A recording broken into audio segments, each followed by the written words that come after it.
नमस्कार, मेरा नाम है अभिनव तोषांशु पांडे और आज हम बात करने वाले हैं ग्रेविटेशन की। ये इस चैप्टर का पहला वीडियो है और एक्सक्लूसिवली क्लास 9th के लिए डिज़ाइंड है। तो मैं सबसे पहले आप सभी का स्वागत करूंगा हमारे इस चैनल फोटोन में। और अगर आपको ये वीडियोस पसंद आ रही हैं तो इन्हें लाइक करें, अपने दोस्तों के साथ शेयर करें और अभी तक अगर आप हमारे इस फोटोन फैमिली का हिस्सा नहीं बने हैं तो इस चैनल को सब्सक्राइब भी कर लें।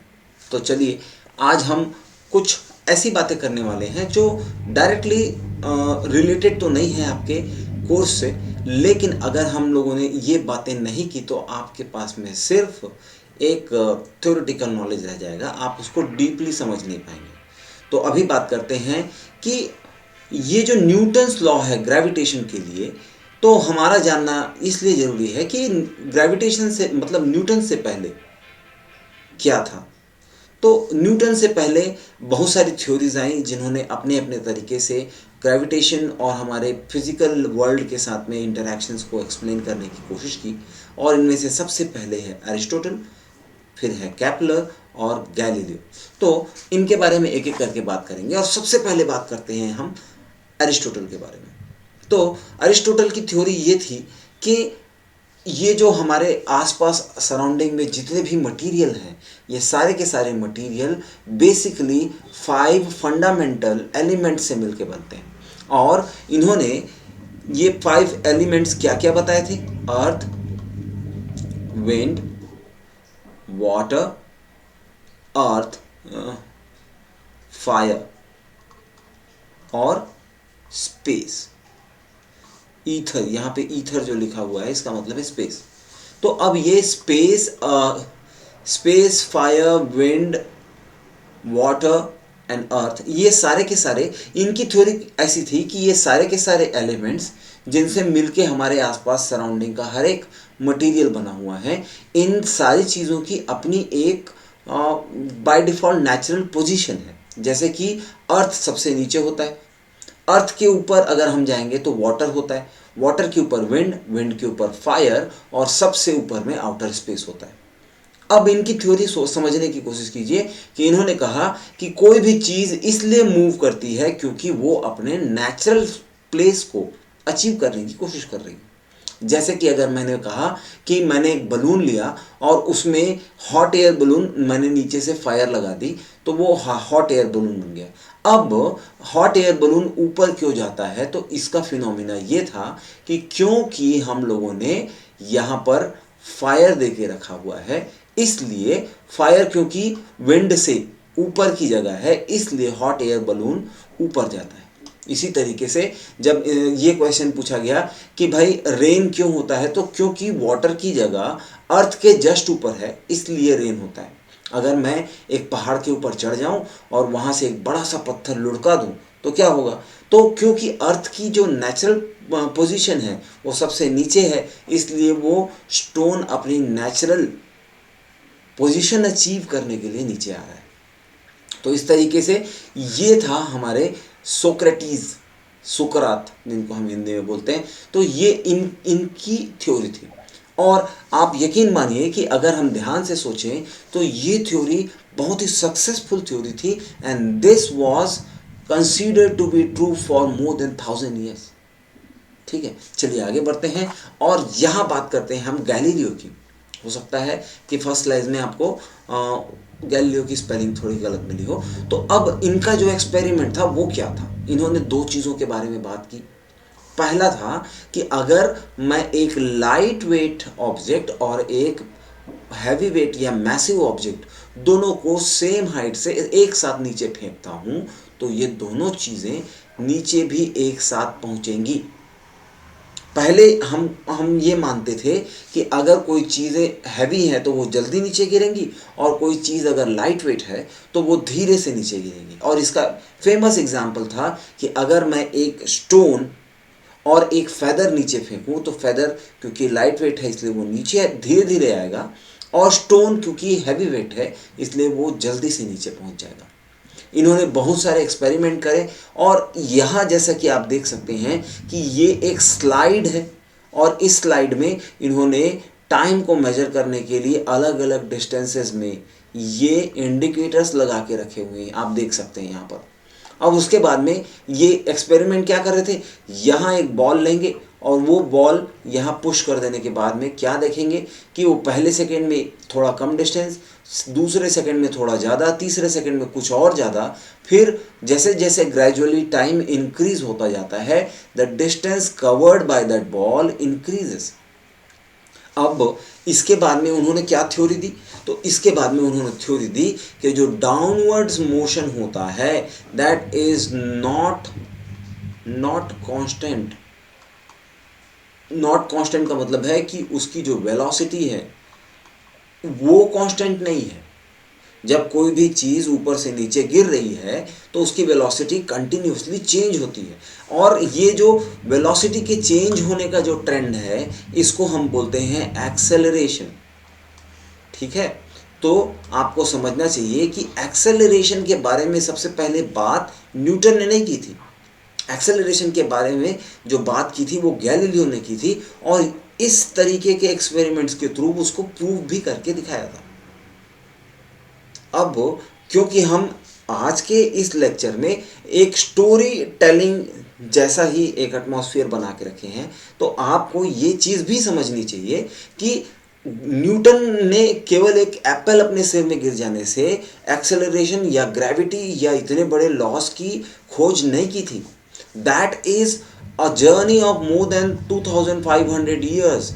ये बहुत लंबी जर्नी है जिसके बाद में फाइनली ये डिसाइड हो पाया क्या कि ग्रेविटेशनल के लिए, ये जो ग्रेविटेशनल फोर्स है इनके लिए एक करेक्ट थ्योरी क्या होगी।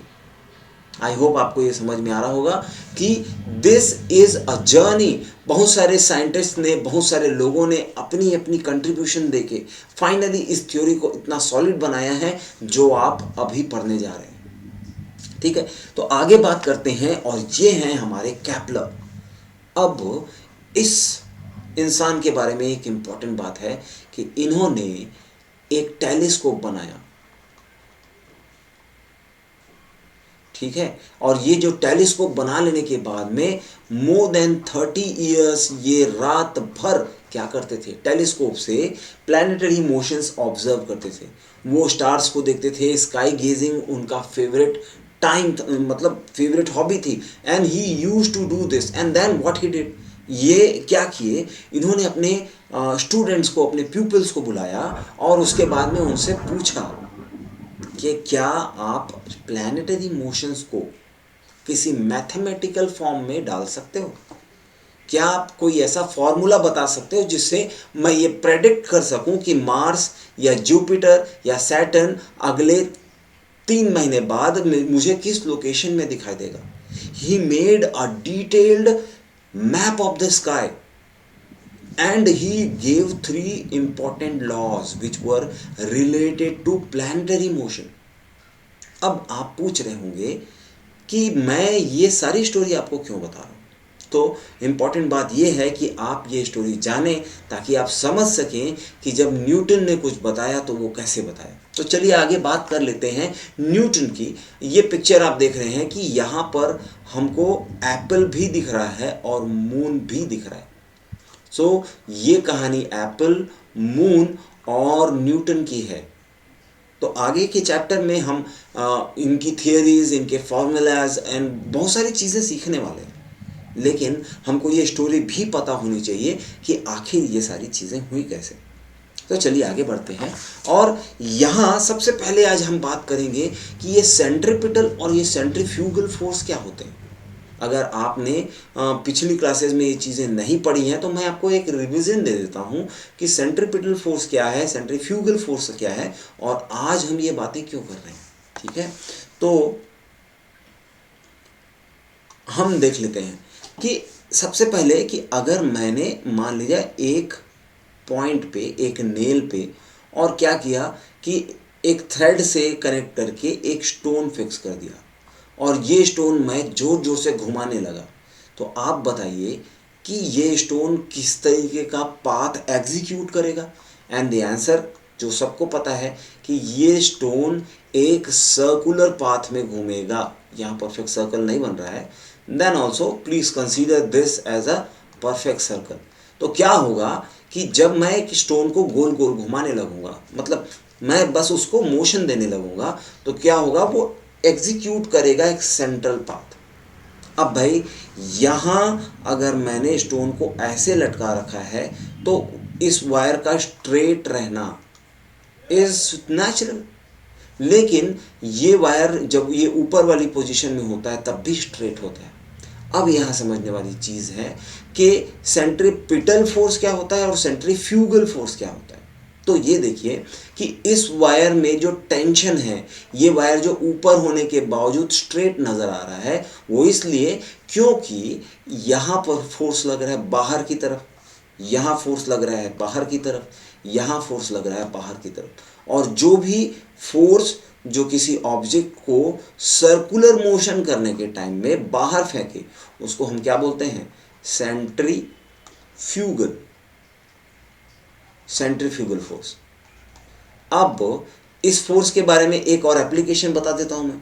जब आप वॉशिंग मशीन में कपड़े धोने के बाद में उसको क्या करते हैं, उसको स्पिन करते हैं ताकि कपड़े जल्दी सूख जाएं, तब क्या होता है, आप देखेंगे कि वहाँ जो हमारा टब होता है उसमें बहुत छोटे छोटे छोटे छोटे छेद होते हैं।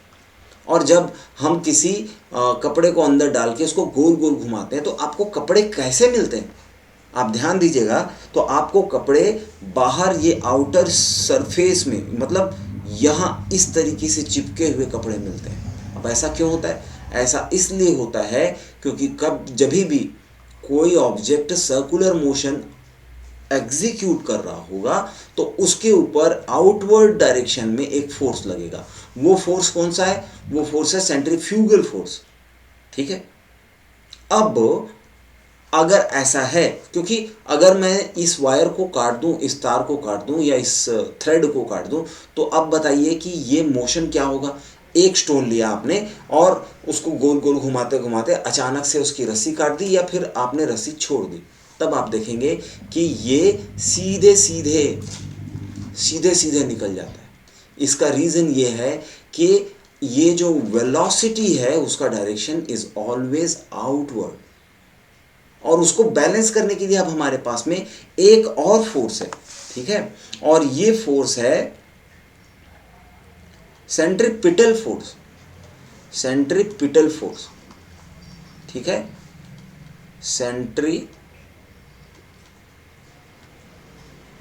Centripetal force.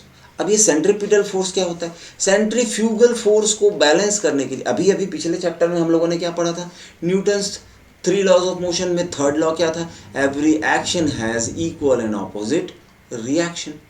तो अगर हर एक एक्शन को इक्वल एंड ऑपोजिट रिएक्शन मिलता है तो सेंट्रीफ्यूगल फोर्स जो कि आउटवर्ड डायरेक्शन में है उसके ऑपोजिट एक और रिएक्शन फोर्स होगा which has the name centripetal force. ये कहाँ है, it is pulling the thread और the stone towards the inwards direction. अगर ये फोर्स हटा देंगे तो सेंट्रीफ्यूगल फोर्स के कारण वो जो स्टोन है वो बाहर निकल जाएगा। तो अब आप समझ सकते हैं कि ये जो टेंशन है कहाँ, स्ट्रिंग में, ये किसके कारण है, ये सेंट्रीपिटल फोर्स के कारण है which is acting against centrifugal force. तो ये बातें हम लोगों ने कर ली। और जैसा कि यहाँ देख रहे हैं कि अगर ये जो राइड है यहाँ पर अभी ये स्पिन नहीं कर रहा है, तो एक नॉर्मल पोजीशन में ये सारी की सारी जो है चीज़ें ये ज़्यादा एक्सपैंडेड नहीं है, लेकिन जब हम इसको घुमाने लगते हैं तो ये दूर हो जाता है। और अब आप देख सकते हैं कि सेंट्रीफ्यूगल फोर्स यहाँ पर काम कर रहा है।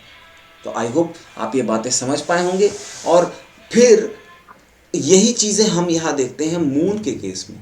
मून में क्या है कि मून भी अर्थ के अराउंड एक सर्कुलर पाथ एग्जीक्यूट कर रहा है, और क्योंकि ये मोशन में है, इसके पास में कुछ वेलोसिटी है, तो जब तक ये चलेगा ये स्ट्रेट लाइन में, Newton's first law of inertia, ये स्ट्रेट लाइन में चलने की कोशिश करेगा। और इसलिए क्योंकि इसका कंटिन्यूअसली डायरेक्शन चेंज हो रहा है, इसलिए इसके ऊपर एक सेंट्रीफ्यूगल फोर्स काम करेगा। और इस फोर्स के अगेंस्ट अब हमारे पास में ऐसा कौन सा फोर्स है जिसके कारण, मतलब हम अब बात कर रहे हैं सेंट्रीपिटल फोर्स की। सेंट्रीफ्यूगल फोर्स तो हमको समझ में आ गया कि moon is revolving around the earth in a circular orbit, इसलिए उसके ऊपर कौन सा फोर्स लगेगा, सेंट्रीफ्यूगल फोर्स लगेगा। और उस फोर्स को बैलेंस करने के लिए हमको क्या चाहिए, एक सेंट्रीपिटल फोर्स, अदरवाइज न्यूटन का थर्ड लॉ तो मिस हो जाएगा। यहाँ से जो स्टोरी चालू होती है कि ग्रेविटेशन कहाँ से चालू हुआ, हमको कैसे आइडिया आया कि ग्रेविटेशन के बारे में बात कैसे की जाए। ठीक है, तो आई होप आपको ये वीडियोस पसंद आई होंगी, और अगला वीडियो बहुत ही जल्दी मैं अपलोड करने वाला हूँ। तब तक आप इस वीडियो को लाइक कर दीजिए ताकि मुझे ये पता चले कि आप ध्यान दे रहे हैं और मेरे साथ जुड़े हुए हैं। अगर आपको ये वीडियोस रेगुलर देखनी है तो आप इस चैनल को सब्सक्राइब कर लीजिए, और मिलते हैं अगले वीडियो में। Thank you.